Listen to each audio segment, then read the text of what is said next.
Shalom, selamat pagi saudara-saudara yang terkasih. Selamat datang kembali dalam program Renungan Pagi Spiritual Life.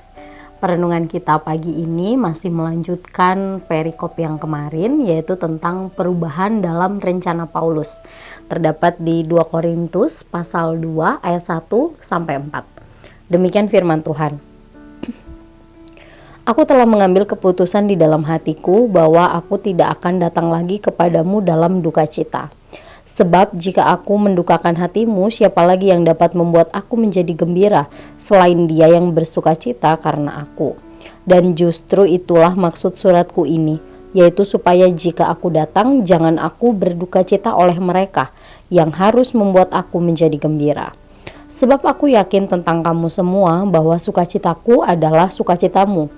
Aku menulis kepada kamu dengan hati yang sangat cemas dan sesak dan dengan mencucurkan banyak air mata.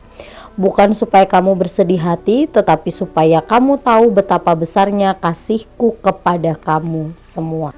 Saudara yang terkasih, ayat yang kita baca ini merupakan lanjutan dari perikop yang kemarin yang berisi tentang penjelasan mengapa Rasul Paulus menunda kedatangannya ke Korintus. Nah, Rasul Paulus merasakan kesedihan karena mendengar bahwa ada jemaat yang berbuat dosa dan dia ingin mereka menyelesaikannya terlebih dahulu sebelum dia datang. Sehingga nanti ketika mereka bisa bertemu, maka mereka dapat bertemu dalam suasana yang sukacita dan tidak diwarnai dengan duka cita karena suatu peristiwa yang tidak menyenangkan. Kemudian Rasul Paulus juga meyakinkan jemaat Korintus bahwa penundaan ini bukan bermaksud untuk membuat mereka berduka atau tidak enak hati, tetapi hal ini membuktikan betapa besar kasihnya kepada mereka. Bahkan dia menulis surat ini dengan hati yang sangat cemas, sesak, dan juga air mata. Nah, di dalamnya kita melihat bahwa kasih sayangnya begitu mendalam kepada seluruh jemaat. Saudara yang terkasih, melalui perikop ini kita dapat melihat bahwa Rasul Paulus mempertimbangkan dengan matang tindakannya dalam bertindak, termasuk dalam menegur jemaat. Dia menunggu waktu yang tepat, kapan harus datang dan menegur jemaat secara langsung atau memberikannya nasihat melalui surat yang dia tulis. Nah, selanjutnya kita juga dapat melihat dengan jelas bahwa ada kasih yang sangat besar dalam teguran, peringatan, dan tindakan-tindakan disiplin yang dilakukan oleh Rasul Paulus sebagai hamba Tuhan. Semua ini dilakukan oleh Rasul Paulus agar jemaat yang Tuhan percayakan kepada dia dapat bertumbuh semakin serupa dengan Kristus.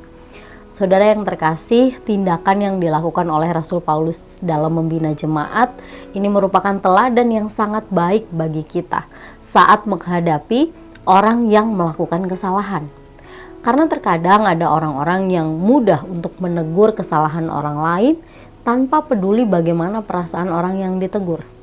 Akibatnya teguran dengan maksud yang baik tersebut tidak dapat diterima, bahkan dapat merusak hubungan.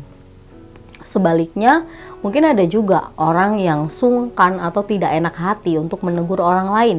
Akibatnya, orang yang melakukan kesalahan tidak pernah merasa bersalah karena memang tidak ada yang menegur.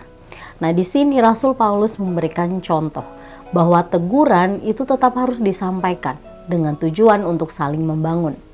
Tapi kita juga harus mempertimbangkan dengan matang cara yang sopan dan waktu yang tepat dalam melakukannya. Dan yang tidak kalah penting adalah kasih harus menjadi dasar dari semua tindakan tersebut. Saudara, marilah kita mengambil waktu sejenak untuk merenungkan firman Tuhan yang baru saja kita dengar. Saudara, pernahkah saudara mendapati kesalahan orang lain di sekitar saudara? Dan apa yang saudara lakukan? Apakah saudara menegur mereka atau mendiamkan saja hal tersebut? Jika saudara memilih untuk menegur kesalahan orang lain, maka mintalah hikmat dari Allah, agar saudara dapat memilih waktu yang tepat dalam melakukannya, dan mintalah agar Roh Kudus membimbing saudara untuk memilih kata-kata yang dapat diterima dengan baik oleh orang lain. Tapi jika saudara belum berani untuk menegur kesalahan orang lain, maka mintalah kekuatan dan keberanian dari Allah, agar saudara dapat melakukannya dengan tepat.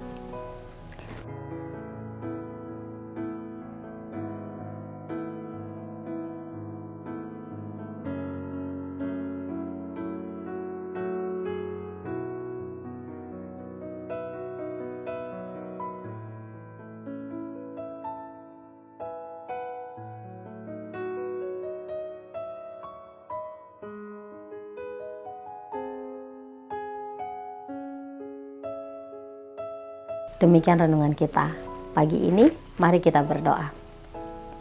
Ya Allah Bapa, kami mengucap syukur untuk kasih penyertaan-Mu dalam kehidupan kami. Terima kasih jika Tuhan mengizinkan kami kembali untuk bangun pagi hari ini dalam keadaan yang baik, semua karena kasih dan kemurahan Tuhan. Kami juga bersyukur Tuhan untuk kebenaran firman Tuhan yang sudah kami renungkan bersama, bagaimana firman ini mengajar kami untuk bertindak sebagai orang percaya. Ya Tuhan, ampuni kami jika selama ini kami sering menegur kesalahan orang lain tanpa memperdulikan waktu yang tepat atau cara yang sopan dalam menegur orang lain.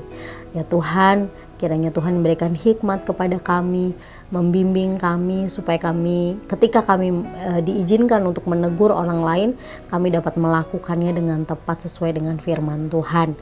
Ya Tuhan, ajar kami juga untuk melakukan kebenaran-Mu ini Tuhan dalam kehidupan kami setiap hari, sepanjang kehidupan kami. Kami serahkan Tuhan seluruh kegiatan kami hari ini dan semua hal yang akan kami kerjakan, biar Tuhan juga tetap menolong dan menyertai kami. Dalam nama Tuhan Yesus kami berdoa dan mengucap syukur. Haleluya. Amin. Demikian renungan kita. Selamat pagi, selamat beraktivitas. Tuhan Yesus memberkati.